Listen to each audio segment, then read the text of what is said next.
sveiki visi Fight for Fitness žiūrovai. Su mumis Aidas Grybauskas, žudikas Aidas Grybauskas.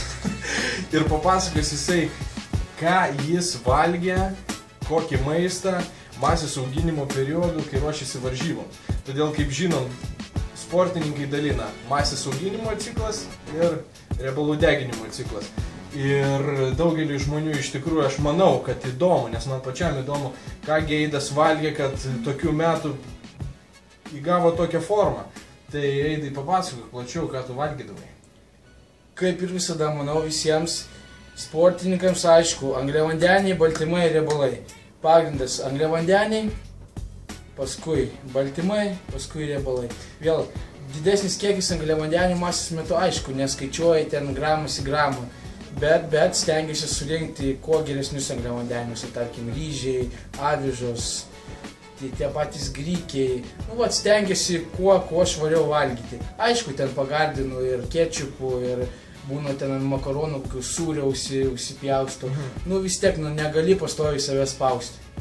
Bet jeigu konkrečiau, maždaug daugelis manęs, pavyzdžiui, salė priejo klausė, sako, o kiek tu baltymo kūno kilogramų įrenki tada ir tada? Ar tai yra ypatingai svarbu tau būtent masės auginimo periodu, ar tu labiau skaičiuoji baltymų kiekį tik tai, kada ruošiesi varžybom? Šiaip iš tikrųjų nieko neskaičiuoju. Žinau, kad man reikia, tarkim, kas 3 valandas valgyti ir aš, tarkim, suvalgau 200 gramų krūtinėlės ir, tarkim, kokį 125 gramų pakelį ryžį. Ta prasme, labai neskaičiuoju, net nesveriu iš tikrųjų baltymų. Maždaug, tarkim, krūtinėlę, aš ją supjaustau, ten įsiveriu ar iškepu. Aišku, stengiuosi kepti be riebalų, jau geriau tada jau suvalgyti užkliūtai riešutų, kad geriau riebalus geresnius suimti, nes vis tiek keptas maistas yra keptas maistas, jau labiau aliejus keptas jisai nėra gerai, jie atvirkščiai tik tai. Bet jeigu eit prie konkretumo, kaip atrodo tavo dieta būtent masės auginimu? Kokiu laiku ir maždaug ką valgai, kad mūsų žiūrovai Fight for Fitness kanalo žinotų, norėtų galvotų, Aidas taip atrodo, aš maždaug pritaikysiu pagal save ir galbūt pasieksiu irgi gerų rezultatų. Rytas, kaip ir kiekvienam sportininkui, greičiausiai avižas, kiaušiniai. Konkrečiai. 100 gramų avižų, gali ten dėl skonio įsidėti ten kažkokio tai banano, ar kad saldžiau būtų vis tiek skaniau. Aišku, pirmas valgo kiaušinius, todėl kad paskui greičiau suvirškina, kad nebūtų taip, kad suvalgai ten į skrandyje jovalas. Paskui tada suvalgau avižų. Čia tu atskiri dėl to, kad skirtingi fermentai ir skirtingų organizmo būsenui įsisavina tiek angliavandenius, tiek baltymus. Ir paprasčiausiai būna tas, tarkim, sako, privalgo, pilvo pučia. Tai čia vienas iš tų priežasčių. Trumpai paaiškinsim, angliavandenis yra virškinamas, pradedamas virškinti burnoj ir skrandį, o baltymas jisai pradedamas virškinti įsisavint skrandį ir galiausiai įsisavinimas žarnyne. Tai aš kaip suprantu pagal Aido logiką ir daugelio sportininkų logiką, suvalgai baltymą, įkrenta į skrandį, apsivirškina, kada nueina į žarnyną jau savinasi, tada tu pradedi valgyti angliavandenį, savintis per burną ir skrandį ir jau kada jau pas tave nueina į žarnyną įsisavinto angliavandenių liekanos to maisto, tai jau būna ir baltymas įsisavinimas. Taigi, apie tokį baltymų ir angliavandenių vartojimo būdą plačiau sužinojau iš Deivido Dubino, kai jis ruošėsi varžybom, išbandžiau ir man tikrai patiko ir iki šiol taip maitinuosi atskiriu baltymą nuo angliavandenių.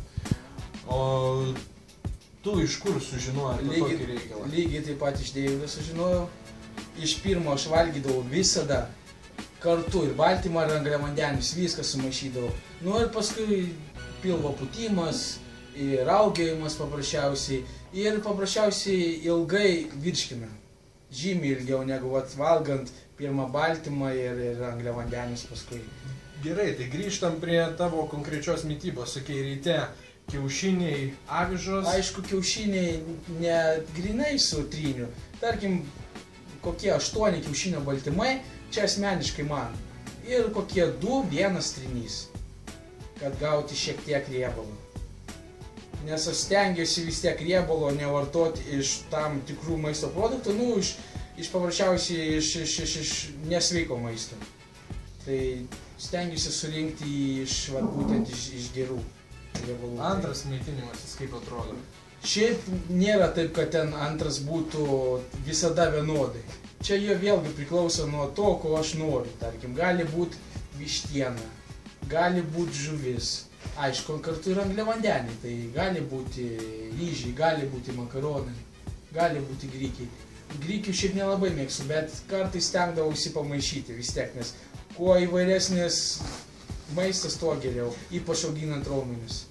Ir būtent kiek tokių valgymų, aš kaip suprantu, reiškia, būdavo pusryčiai avižos su kiaušiniais, visi kiti valgymai praktiškai vištiena, mėsa su angliavandeniais, kažkas tokio. Jo, tik tai stengiuosi paskutinį valgymą nevartot angliavandenių, tarkim, suvalgyti ten vėl kiaušinį kokie, ar galbūt varškėlės, ar kažkoks tai sūris liesas.